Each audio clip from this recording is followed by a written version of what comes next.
4-5 दिवसाखाली जी घटना झाली बाबासाहेबांच्या पुतळ्याच्या परिसरातील संविधान प्रत ज्या एका जातीवादी समाजकंटकांनी तोडली होती, त्यातून पोलीस प्रशासनाने कॉम्बिन ऑपरेशन करून एक सोमनाथ सूर्यवंशी असा भीमसैनिक त्याला पोलीस कस्टडीमध्ये त्याचा मृत्यू झालेला आहे।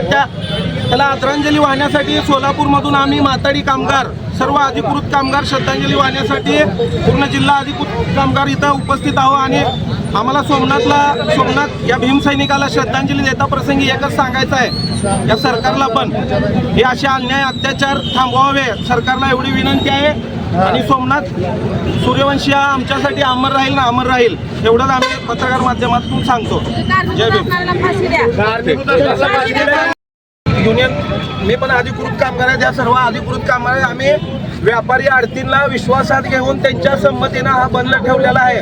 बंद म्हणजे कायमचा बंद नाही, फक्त 1-2 तास आम्ही जो भीमसैनिक होता सोमनाथ सूर्यवंशी, आम्ही तर आमच्या बाबासाहेबांनी शिकवलंय जातीचं राजकारण कधीच करायचं नाही। आणि सोमनाथ सूर्यवंशी हा ॲक्च्युअलमध्ये वडर समाजाचा होता, दलित समाजातला, तरी पण त्याला एका दलित नजरेनं बघून त्याच्यावर जे परभणी पोलीस प्रशासनाने जी कारवाई केली त्याचा तो कोठडीमध्ये PCR मध्ये मृत्यू झाला, त्याचा आम्ही जाहीर आणि कडक निषेध करतो। त्या पूर्ण पोलीस टीमला निलंबित तर करावं, त्यांच्यावर कठोर शासन करावं, हीच आमची मागणी आहे। अत्यंत हे जे आता आम्ही श्रद्धांजली म्हणून थांबलेलं आहे, भावपूर्ण श्रद्धांजली, ह्याचं आंदोलनात पण रूपांतर होईल, कारण असे खूप आंदोलन झालेले आहे ते। आणि भीमा कोरेगाव पण घडायला पुन्हा मागं पुढे बघणार नाही। मनापासून सोमनाथ सूर्यवंशीला आमच्या पूर्ण मायाभाऊ आणि आरती कामगाराकडनं श्रद्धांजली।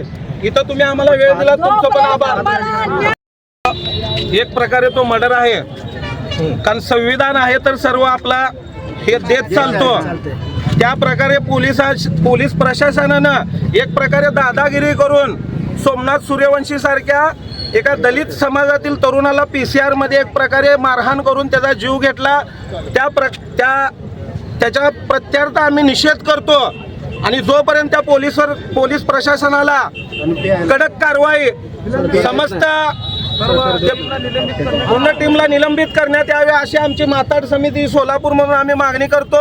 आणि ह्याच्या पुढे अशी घटना कुठेही घडू नये यासाठी सरकारने जातीनं लक्ष घालून या प्रकरणावर तपास करावा, आरोपींना कठोर शासन करावं, एवढंच आम्ही पत्रकार माध्यमाच्या निषेधच्या माध्यमातून आम्ही निषेध करतो।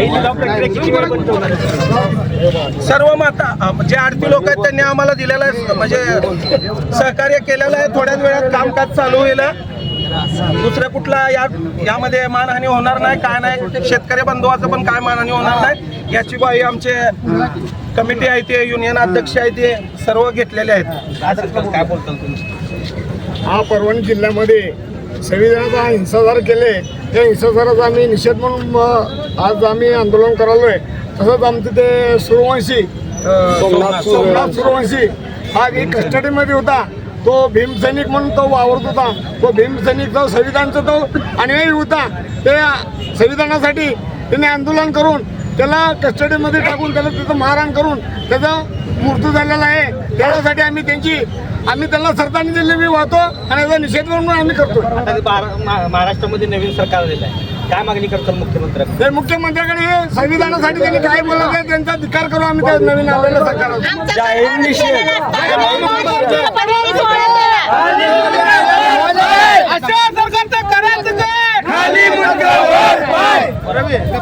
नवीन सरकार नागपूरला आमचा माणूस गेलेला असताना त्यांनी देवेंद्र फडणवीसचं आक्रमण झालं म्हणून त्यांनी एवढा मोठा सोहळा केला। आमच्या माणसाचं काय केलं त्यांनी? त्यांचं जंगी स्वागत झालं त्यांच्या गावामध्ये। आमचा माणूस जेलमध्ये मेला, त्याचं काय केलं? आमच्या अनेक पण लोक जेलमध्ये आहेत, त्यांना सोडायला पाहिजे। असं तर आम्ही भीमसैनिक बसणार नाही, आम्ही त्यांच्यावर आणले, आमच्या माणसावर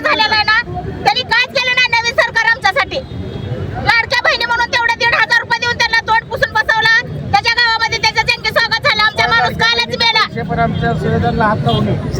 आज कस्टडीमध्ये मारहाण झाली, कस्टडीमध्ये एक व्यक्ती मेला, असे आमचे सगळे कार्यकर्ते मरतील. काय करायचं या सरकारचं? आम्ही मराय तयार आहे. आम्ही मराय तयार आहे, पण का अन्याय करता तुम्ही? कार्यकर्त्याला अन्याय का करता? कशासाठी करता? आम्ही संविधान बचावासाठी आमचा प्राण गेला तरी चालेल, पण आम्ही संविधानाला हात लागू देणार नाही.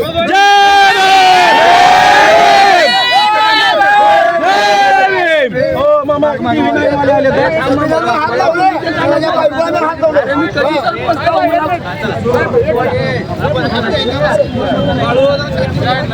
असं थांबा सगळे.